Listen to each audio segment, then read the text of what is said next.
하나님께서 기뻐하실 줄로 믿습니다.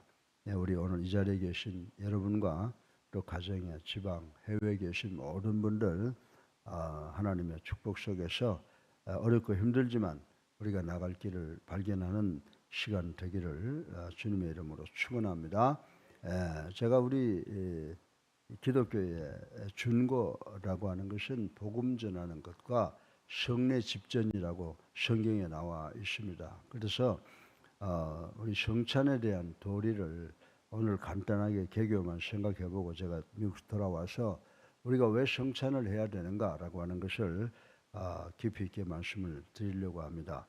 여러분들 중세의 가장 대표적인 철학자인 토마스 아퀴나스라고 하는 사람이 있습니다. 이분은 형상과 진료를 토대로 해서 그의 인식론을 체계화시킨 사람으로 유명하다라고 하는 것을 우리는 알고 있습니다. 그럼 이게 무슨 말이냐라고 하면 토마스 아퀴나스의 말에 의하면 이 세상에 존재하는 모든 사물은 눈에 보이는 현상들이 있고 그 현상을 이루고 있는 재료가 있다는 것입니다. 그래서 모든 것이 눈에 보이면 재료로 구성되어 있다라고 하는 논리라고 말씀을 드릴 수가 있습니다. 이를 우리가 쉽게 알 수 있는 말로 표현을 한다면 이 세상의 모든 것들이 형상과 내용을 통하여 이루어져 있다는 것입니다. 그리고 그 내용과 형식이 균형을 이루고 있을 때 정상적이 된다는 거예요. 세상이 좌우로 치우치게 되면 불균형이 돼서 사건이 나고 전쟁이 일어나게 되는데 이 균형이 이루고 있는 어느 한쪽으로 중심이 이동되면 물질의 양이 어느 한쪽으로 치우쳤을 때 반드시 기형적이고 파행적인 사고가 일어난다라고 하는 것을 우리는 인식을 해야 됩니다. 지금 우리가 살고 있는 세상이 한쪽으로 많이 기울어져 있다가 또 이쪽으로 기울어지고 하는 그런 현상이 일어나는데 비도 그렇잖아요.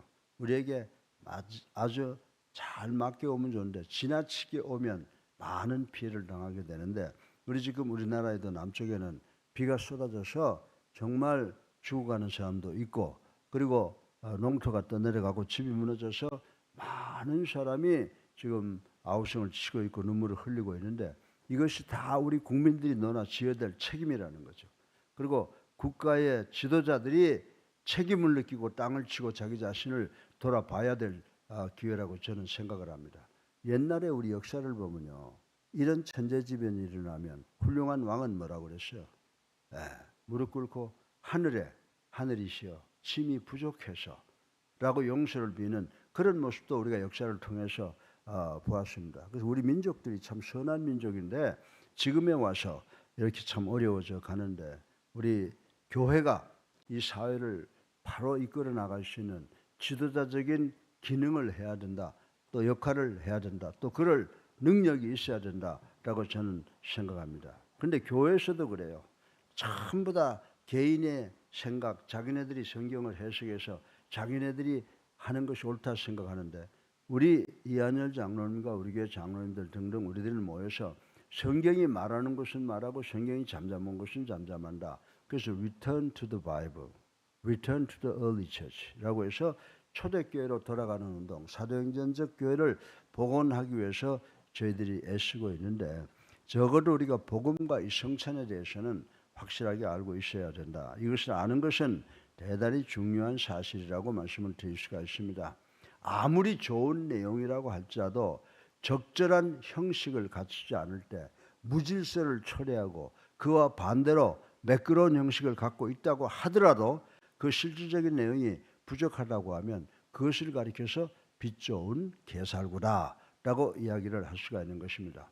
이런 관점에서 오늘의 본문을 살펴보고자 합니다. 바울은 오늘 본문을 통하여 성찬의 근본적인 도리에 대해서 설명을 해주고 있습니다. 우리가 성찬을 해가면서 그 본질적인 정신과 그 도리를 모른다면 혹 알고 있더라도 무시한다면 그것은 단지 본질적 내용을 무시한 채 형식만 반복하는 그릇됨을 범한다라고 하는 것을 우리는 깨달아야 된다라고 하는 것입니다. 세상 사람들 모두가 잘못된 길로 가더라도 우리가 소수이지만 성경을 따라가는 우리가 되어야 된다라고 하는 것입니다. 그러면 이제 본문을 좀 더 자세하게 살피면서 성찬의 도리에 대해서 개론적으로 한번 생각을 해보겠습니다. 우리가 오늘 이 본문의 말씀을 보면요, 바울은 세 가지를 이야기하고 있습니다. 우리가 떡을 먹는데 그것은 뭐예요? 주님의 몸이라는 겁니다. 포도주를 마시는데 그건 뭐냐? 그것은 예수 그리스도의 보혈인데 새 언약을 우리에게 주셨다라고 하는 것을 말씀을 하고 있습니다. 그리고 먼저 성찬에 참여할 땐 자기 자신을 살펴보고 먹어야 된다. 그리고 성찬은 하나님 나라의 준거, 교회의 본질이라는 겁니다. 그래서 복음 전함과 성례전 집전, 이것이 우리 교회의 준거라고 하는데 이 세 가지를 오늘 아침에 간단하게 생각해보고 제가 미국에서 돌아와서 좀 더 구체적으로 다시 한번 생각을 해보려고 합니다. 첫째로 성찬은 주의 몸이신 떡과 새 언약의 피를 나누어 먹는 것이다 라고 오늘 본문은 가르쳐주고 있습니다. 성찬을 행하기는 하지만 그들 스스로 행하는 성찬의 깊은 의미에 대해서 무지한 고린도 교회 성도들에게 바울은 어떤 자세로 주의 몸과 주의 피를 받아 먹고 마셔야 하는가에 대해서 소상히 교훈하고 있는 모습을 오늘 우리는 본문을 통해서 발견할 수가 있습니다. 바울은 먼저 떡은 주님의 몸이라고 선포했습니다. 그리고 포도주는 새 언약의 피라는 것을 사실을 강조하고 있는 것입니다. 바울은 예수께서 마지막 날 밤 당신의 제자들에게 당부하신 말씀을 고린도 교회 교인들에게 상기시키시며 성찬의 본질의 의미를 새롭게 강조하고 있습니다. 다시 말해서 예수님께서는 당신의 몸을 나누어 주시고 당신의 생명인 피를 나누어 주셨다는 말씀인 것입니다. 이것은 하나님의 영원하고 가장 큰 사랑을 인간의 삶 속에 표현할 수 있는 가장 직접적인 방법으로 보여주신 것이라고, 하나님만 이러한 아이디어를 낼 수 있고 하나님만 실천할 수 있는 방법으로 보여주신 것이라고 말씀을 드릴 수가 있습니다. 여기에는 두 가지의 중대한 의미가 포함되어 있습니다. 첫째의 성찬은 예수 그리스도를 따르는 모든 성도들, 즉 하나님의 뜻대로 살아가는 성도들의 살아있는 공동체를 이 역사 위에 굳게 세우시려는 하나님 예수 그리스도의 강한 의도를 나타내신 것이라고 말씀을 드릴 수가 있습니다. 하나님께서는 당신이 의도하시는 대로 하나님의 나라의 역사를 이 세상에, 이 땅에 실현하기 위하셔서 당신의 몸과 당신의 피를 나누셨다라고 말씀을 할 수가 있는 것입니다. 둘째로 성찬은 함께 나누어 먹는 것입니다. 함께 나누어 먹는 것은 무슨 의미를 가지고 있느냐? 이 형식, 이 예식을 우리 인간들의 삶 속에 실제화시키려고 하는 의도가 있었다는 것을 우리는 깨달아야 된다라고 하는 것입니다. 예수님께서 인간의 죄를 대속하기 위해 당신의 몸과 마음을 우리 모든 죄인들에게 나누어주는 사랑을 보여주신 것처럼 이 성찬은 함께 모인 죄인들, 성도들과 나누어 먹으며 사랑을 나눈다고 하는 중요한 의미가 깃들어 있다는 사실을 우리는 인식을 해야 된다라고 하는 것입니다. 그러므로 우리가 성찬할 때는 떨리는 마음으로, 감사한 마음으로 죄인인 것을 회개하면서 먹어야 된다라고 하는 것입니다. 그리고 이는 관념적인 사고의 차원이 아니라 삶의 구체적인 현장에서 예수 그리스도의 마음으로 실질적인 사랑의 행위를 나누고 교제한다는 그런 중요한 의미가 있다라고 하는 것입니다. 그렇기 때문에 성찬이 베풀어지는 곳은 어디나 온전한 성도의 교제가 일어나는 현장이라고 하는 것을 믿는 우리 모두가 되시기를 주님의 이름으로 축원합니다. 둘째로 자신을 먼저 살피고 성찬을 먹어야 된다라고 했습니다. 이 성찬은 주 예수 그리스도의 몸을 그리고 새로운 언약의 피를 나누어 먹는 것이기에 어떤 사람이든지 성찬에 임하기 전에 자기 자신을 살펴야 된다는 거예요. 그래서 오늘 28절에 보게 되면 자기를 살피고 그 후에야 떡을 먹고 잔을 마셔야 된다라고 바울은 간절하게 엄하게 교훈을 하고 있는 모습을 볼 수가 있습니다. 이는 실로 당연한 것이라고 말씀을 드릴 수가 있습니다.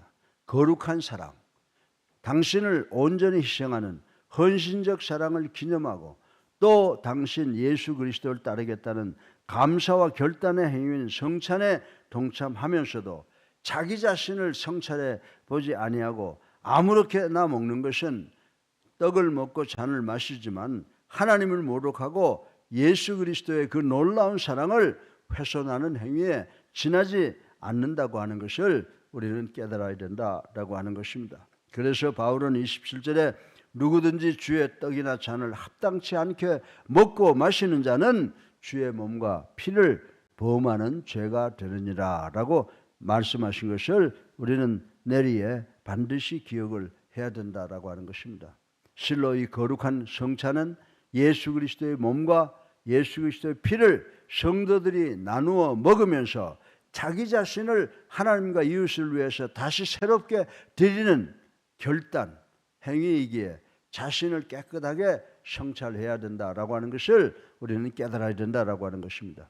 이에 대해서 구약 성경에 가보면요, 에레미야는 에레미야 3장 40절을 통해서 이런 말을 했습니다. 우리가 스스로 행위를 조사하고 여호와께로 돌아가자라고 권고한 말씀이 있는 것을 볼 수가 있습니다. 우리는 어쩌면 현대적 문명 속에서 예수 그리스도의 몸과 피를 나누어 먹는 이 성찬이 갖는 깊은 의미를 망각한 채 형식만 되풀이하는 자리에 있는지 모르겠습니다. 오늘 이 시간 우리 한번 직접 가슴에 손을 얹고 우리 자신을 돌아보므로 성찬을 먹으면서 내가 진정 예수 그리스도의 몸을, 예수 그리스도의 보혈을 먹고 마시고 있구나라고 하는 감동이 있는지 한번 생각해보고 우리가 성찬에 임해야 된다라고 하는 것을 깨닫는 우리 모두가 되시기를 주님의 이름으로 축원합니다. 셋째로 마지막으로 성찬은 하나님의 나라의 준거라고 그랬어요. 준거가 뭡니까? 하나님의 나라는 우리가 이 땅에 있는 하나님의 나라는 교회라고 하는 말인데 이 말씀은 교회의 본질을 말하고 있다라고 하는 것입니다. 여러분들 우리가 교회 그러면 아이고 목사님 교회 본질 모르는 성도가 어디 있어요? 예, 그렇죠. 교회 본질이 뭡니까? 첫 번째 사명은 복음 전하는 거고 두 번째는 성례 집전이라고 하는 것을 우리는 알아야 된다라고 하는 것입니다. 더욱이 궁극적인 의미로 그 교회의 본질은 역사 속에서 하나님의 나라를 성취해 나가는 일에 우리 모든 성도가 동참하는 것이며 인간을 온전히 회복시키는 복음의 선포와 하나님께서 원하시는 바대로의 생활과 삶을 나누고 확산시켜가는 구체적인 행위라고 말씀을 드릴 수가 있습니다. 이러한 관점에서 생각해 볼 때 성찬의 나눔은 이 역사 속에 존재하는 하나님 나라의 근본적인 현상, 준거요, 틀과 재료라고 말씀을 드릴 수가 있다라고 하는 것입니다. 주 예수 그리스도의 사랑을 삶의 실체적인 현장에서 서로 나눔으로써 실현해 나아가는 하나님의 나라는 바로 이 성찬의 정신을 근간으로 해서 이루어진다는 사실을 우리는 깨달아야 되는 줄로 믿으시기를 주님의 이름으로 축원합니다. 예수 그리스도의 성육신과 죽으심 그리고 부활의 모든 의미가 바로 이 성찬 하나에 내포되어 있다는 사실을 모든 그리스도인들과 지도자들은 깨달아야 된다라고 하는 것입니다. 때문에 교회는 그 본질적인 사명인 성찬의 집행을 통하여 하나님께서 허락하신 그 궁극적 존재성을 유지해 나가는 것이다 라고 말씀을 드릴 수가 있습니다. 우리는 이러한 증거요 하나님 나라의 핵심적 내용이라고 할 수 있는 성찬에 대해서 보다 깊은 이해를 가지고 있어야 된다라고 하는 것입니다. 단순히 머리로만 이해하는 관념적인 차원이 아니라 하나님의 근본적인 사랑과 이웃과 더불어 실질적으로 나누며 체험하는 몸, 머리, 마음으로 이해하는 능력을 가져야 된다라고 하는 것입니다. 사랑하는 성도 여러분, 우리 기독교가 성천, 우리 기독교 교리에서 제일 중요한 걸 알고 있어요. 그래서 초대교회 때는 그리스도인들이 모일 때마다 모였어요. 모이면 성찬부터 먼저 했어요. 그런데 시간이 지나면서 아이고 그렇게 중요한 거를 그렇게 매주 해서 되겠어? 그러니까 우리는 아주 중요한 날만 해. 그리고 많이 하는 교회가 4번이에요. 우리 그리스도의 교회는 매주 하잖아요. 그런데 저는 우리 그리스도의 교회에게 묻고 싶어요. 정말 그리스도의 교인들이 성찬할 때 예수 그리스도의 몸과 예수 그리스도의 피를 먹고 마신다고 하는 심정으로 눈물을 흘리며 감사하며 이것을 먹고 있는지, 이것을 통해서 예수 그리스도를 기념하고 있는지, 이것을 통해서 내가 예수 그리스도의 사랑을 온 세상에 전하겠다고 결단하고 하는 것인지 저는 묻고 싶다 이 말입니다. 예. 그러면 매주 그렇지 않다면 4번 하는 교회도 잘못된 거고, 매주 하면서도 성찬의 의미를 깨닫지 못하고 하는 그 교회도, 그리스도의 교회도 잘못된 것이라고 저는 말씀을 드리고 싶은 것입니다. 점점 더 분열되고 갈라지는 이 세상에서 모든 존재를 향하여 온전히 헌신하신 주 예수 그리스도의 사랑을 우리의 몸으로 체험하는 실천적인 성찬을 우리는 재현해야 되는 줄로 믿으시기 바랍니다. 그것이 바로 이 나라에 하나님의 나라를 건설하는 거예요. 이 땅에 하나님의 나라를 건설하는 거예요. 내가 성찬을 대할 때마다 예수 그리스도의 그 십자가의 죽음이 나를 위한 것이라고 말씀드리고, 내가 그 사랑을 깨닫고 그 사랑을 온 세상에 전하겠다고 결단하는 것이 성찬 예식이고, 그것이 살아있는 교회가 생동하는 교회라고 말씀을 드릴 수가 있습니다. 그래서 우리 교회 오늘 아침에 간단하게 제가 말씀드렸지만은 제가 돌아와서 다시 한번 말씀을 드리겠습니다. 성찬의 돌이 뭐예요? 주님의 몸된 떡과 새 언약의 피인 예수 그리스도의 보혈을 먹고 마시는 것이 성찬이다. 그래서 성찬할 때 먼저 자신을 살펴야 되고, 하늘나라의 증거, 내가 주님이 나를 위해 십자가에 돌아가신 사건을 세상에 전하겠다, 전하고 주님의 그 모든 말씀을 순종하겠다라고 하는 그런 결단을 하면서 성찬을 해야 된다는 것을 깨닫고, 우리가 성찬 예식을 할 때마다 예수 그리스도를 마음속 깊이 생각하고 예수 그리스도의 말씀에 절대 순종하겠다고 하는 결단의 시간이 되는 우리 모두가 되도록 결단하시는 시간 되시기를 주님의 이름으로 축원합니다. 살아계셔서 우리의 삶을 주관하시는 만복의 근원이 되신 아버지, 오늘 아침에도 간단하게 성찬의 도리를 생각해 보았습니다. 우리가 성찬을 먹고 마실 때마다 예수 그리스도